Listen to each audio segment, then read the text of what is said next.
नमस्कार दोस्तों, आप क्राइम तक देख रहे हैं। बात करते हैं यूपी पेपर लीक मामले की। इस मामले में बड़ा एक्शन हुआ है।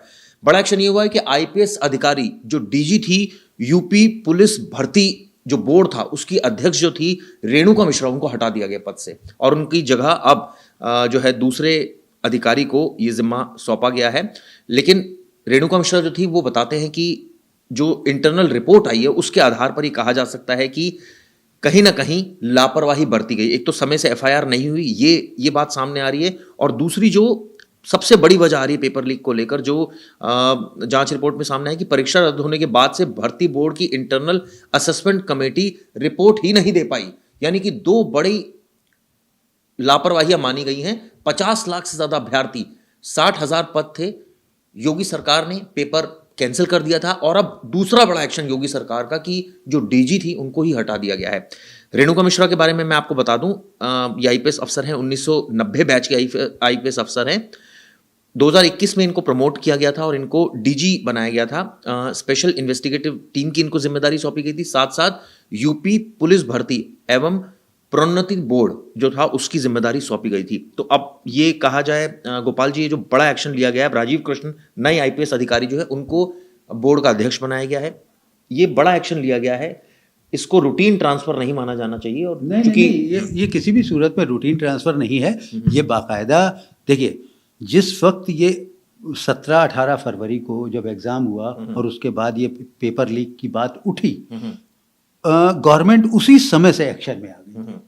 आपको याद होगा कि 3 दिन के अंदर गवर्नमेंट ने सोशल मीडिया के तमाम एविडेंसेस को खंगालने शुरू कर दिए थे और लोगों से एविडेंसेस मांगने भी शुरू कर दिए थे। नहीं, लेकिन सर सबसे बड़ा सवाल ये उठता है कि योगी सरकार ने ये क्यों माना कि बोर्ड ने इसमें डिले। बेसिकली क्या है, देखिए, जब भी एक्शन लेते हैं तो टॉप से ही जब आप एक्शन लेंगे या टाइट होंगे तो उसका मैसेज नीचे तक जाता है। और यहाँ पे एक्शन अगर योगी सरकार ने लिया है, बिल्कुल टॉप ब्रॉस को उन्होंने साइडलाइन कर दिया, तो इसका मतलब है कि वो पूरी तरह से सिस्टम को अब सैनिटाइज करना चाहते हैं कि कहीं भी किसी भी तरीके से कोई कमी ना रह जाए। इसीलिए उन्होंने इतने बड़े अधिकारी पर सबसे पहले एक्शन लिया और अब बाकी लोगों पर जो जैसे जैसे इन्वेस्टिगेशन में चीजें सामने आएंगी उनके खिलाफ एक्शन लेंगे। लेकिन इसमें जो सबसे बड़ा इंपॉर्टेंट पॉइंट है कि डीजी पर क्यों गाजगिरी? क्या डीजी इन्वॉल्व थे? नहीं, ये एक्शन इसलिए क्योंकि डीजी ने जिस तरीके से इस पूरे मामले में लेथार्जिक अप्रोच अडॉप्ट की, वो कह सकते हैं कि गवर्नमेंट को रास नहीं आई। गवर्नमेंट का कहना है, जो आरोप लगे हैं सर, जांच कमेटी की जो रिपोर्ट आई है उसमें ये बात सामने आई कि परीक्षा रद्द होने के बाद से भर्ती बोर्ड की इंटरनल असेसमेंट कमेटी रिपोर्ट ही नहीं दे पाई टाइम। इसीलिए वही मैं कह रहा हूं ना कि लेथार्जिक, यानी कि उन्होंने लापरवाही बरती, चीज को डिलेड करना शुरू कर दिया कि ठीक है हो जाएगा। रिपोर्ट मांगी होगी नेचुरली। सरकार बहुत तेजी से एक्शन में थी। एक्चुअली में क्या है ना, देखिए, 2 चीजें हैं। 50 लाख बच्चे थे सर। आप 2 चीजें समझ लीजिए। इलेक्शन ईयर है, ठीक है, इलेक्शन ईयर में कोई भी छोटी चीज बड़ा मुद्दा बन सकती है। और ये बेरोजगारी का मामला है, कितने यूथ से जुड़ा हुआ मामला है, उन यूथ के तमाम परिवारों से जुड़ा हुआ मामला है। तो इसमें देखिए कहीं ना कहीं एक ये मैसेज भी छुपा हुआ है कि हमको किसी ना किसी भी तरीके से अगर हमने एक्शन जल्दी नहीं लिया तो हमको इलेक्शन में हो सकता है उसका खमियाजा भुगतना पड़े। तो इसलिए गवर्नमेंट को एक्शन में आना ही था और इसीलिए गवर्नमेंट ने तेजी से एक्शन लिया और ताकि तुरंत सफाई हो और हम ये मैसेज दे सके कि देखो हमने अपना काम शुरू कर दिया, आगे हम जो है वो तेजी से कार्रवाई करेंगे और उनकी जो परीक्षा रद्द हुई है हम उसको करवाएंगे। इस प्रोमिसेस के साथ वो अब इलेक्शन के कैंपेन में जा पाएंगे। अब इनके पास, कह सकते हैं गवर्नमेंट के पास एक मजबूत ग्राउंड हो गया अपनी बात को कन्वे करने के लिए। एक चीज समझ नहीं आई, पेपर लीक हुआ, बोर्ड का काम होता है पेपर करवाना। ये कहा जा रहा है कि एक तो एफआईआर में आपने देरी कर दी, दूसरा आप रिपोर्ट ही नहीं दे पाए।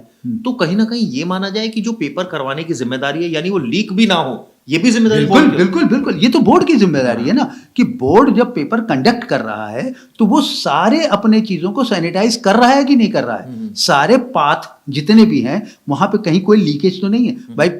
एग्जाम कहाँ, पेपर जो है वो कहाँ पर प्रिंट हो रहा है, कहाँ से कौन एग्जामिनर है, कहाँ से वो डिस्ट्रीब्यूट हो रहा है और किन किन सेंटरों पे जा रहा है, उन सेंटरों को किस तरह से सैनिटाइज किया गया है, कि ये सारी चीज़ें देखना भी बोर्ड का ही काम है।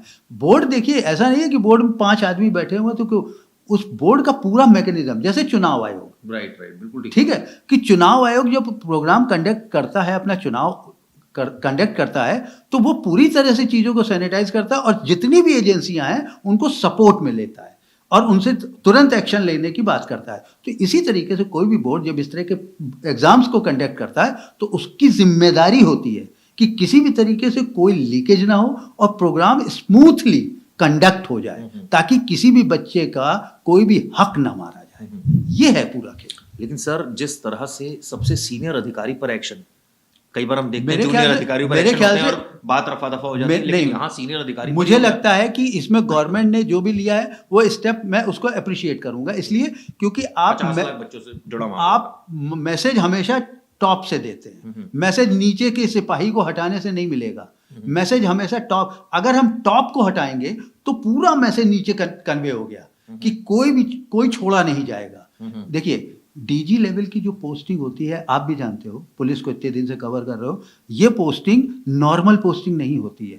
इसमें कहीं ना कहीं पॉलिटिकल इन्फ्लुएंस, ब्यूरोक्रेसी का इन्फ्लुएंस, तमाम तरह की चीज़ें होती हैं। और ये अधिकारी होते पढ़े लिखे बड़े अधिकारी होते हैं, एक्सपीरियंस्ड अधिकारी हैं। अगर उनके खिलाफ सिस्टम एक्शन ले रहा है, इसका मतलब है कि मैसेज साफ है कि हम किसी को भी नहीं बख्शेंगे। और ये मैसेज कन्वे करने का एक यही तरीका होता है कि हमने, अच्छा, उन्होंने ये नहीं कहा कि हम आपको टर्मिनेट कर रहे हैं, उन्होंने कहा हम आपका ट्रांसफर कर रहे हैं, हम आपको इस, क्योंकि आपकी उस सुपरविजन में जो एग्जाम कंडक्ट किया गया वो प्रॉपर तरीके से नहीं हो पाया, 50 लाख बच्चों का भविष्य अंधेरे में गिर गया। ऐसे में उनके खिलाफ एक्शन होना ही था और उनको हटाया नहीं गया, उनको मतलब उनको टर्मिनेट नहीं किया गया, उनको हटाया गया। अब वो किसी दूसरे पोस्ट पे उनको भेज दिया जाएगा। अभी उनको प्रतीक्षा में रखा गया है, लेकिन नई पोस्टिंग तो ऑब्वियसली मिलेगी। मैं आपको बता दूं, 1990 बैच के आईपीएस अफसर है रेणुका मिश्रा, 2005 में डीआईजी थी, 2010 में आईजी, 2014 में एडीजी, 2021 में 34 साल का एक्सपीरियंस है आप सर। सोचिए 2021 में डीजी बनी थी जी। और अपने आप में इनको कई राष्ट्रपति पुलिस पदक मिला हुआ है, भारतीय पुलिस पदक मिला है, तमाम पदक मिले। लेकिन सर, कहीं ना कहीं फिर भी अगर अधिकारी को इस लेवल पर आकर हटाया जाता है, देखिए, या तो मुझे ऐसा लगता है, मेरा पर्सनल एक्सपीरियंस होता है कि या तो बहुत भ्रष्टाचार के संगीन आरोप हो तो ठीक है, लेकिन एक परीक्षा जो कि हो सकता है कि उसने डायरेक्शन दिए हो, मेरा ही मानना है कि लोअर स्टाफ को, लेकिन समहाउ वो डायरेक्शन फॉलो नहीं हुए हो। लेकिन यहाँ हटाना सर, मतलब कई लोग ऐसे सोशल मीडिया पर जो मैं देख रहा था, इसको जस्टिफाइड नहीं कह रहे थे कि भाई इतने सीनियर अधिकारी को हटाने से क्या मैसेज जाएगा। देखिए, सोशल मीडिया में लोग क्या कमेंट कर रहे हैं हम उस पर नहीं बात करेंगे, मगर ये जरूर है कि आपसे मैं एक छोटा सा सवाल करता हूँ। आपको कोई रिस्पॉन्सिबिलिटी दी गई और एक टीम दे दी गई, आपसे कहा गया इस काम को कंप्लीट करिए, उस काम में को करने में आपसे आपकी तरफ से कमी आई, वो काम नहीं टाइम से डिलीवर हुआ, तो कौन रिस्पॉन्सिबल होगा, आपकी टीम या आप? निश्चित रूप से आप। तो यही है कि सिस्टम ने जब उनको रिस्पॉन्सिबिलिटी दी कि इस प्रोग्राम को आपको करना है, इस एग्जामिनेशन को कंडक्ट करना है, तो वो उनकी पूरी रिस्पॉन्सिबिलिटी बनती है कि वो स्मूथली कंडक्ट हो जिस तरीके से एज पर रूल कहा जाता है। अब एज पर रूल नहीं हुआ, इस प्रोग्राम पैकेज या पेपर लीक हुए हैं, इसमें इस तरह का फ्लॉ हुआ, लोगों को परेशान होना पड़ा। अब इसमें पूरा सिस्टम नए सिरे से लगेगा कि इन्वेस्टिगेशन होगी, तमाम तरह की चीज़ें खंगाली जाएगी, यानी रिसोर्सेज को और अलग तरीके से आप इन्वॉल्व करोगे दूसरे कामों में, जबकि आप इस समय दूसरे काम कर सकते हैं। चलिए मैं आपको बता दूं, अब आईपीएस अधिकारी राजीव कृष्ण है, जिनको यूपी पुलिस भर्ती बोर्ड का, हाँ, विजिलेंस में थे, इनको अब कमान सौंपी गई है। यूपी पुलिस भर्ती बोर्ड का अध्यक्ष इनको बनाया गया है। 91 बैच के ये आईपीएस अफसर हैं। इससे पहले विजिलेंस में थे और लखनऊ के रहने वाले हैं। लेकिन सवाल ये उठता है कि बड़ा एक्शन यूपी सरकार ने लिया है, जिसमें डीजी को ही हटा दिया गया है।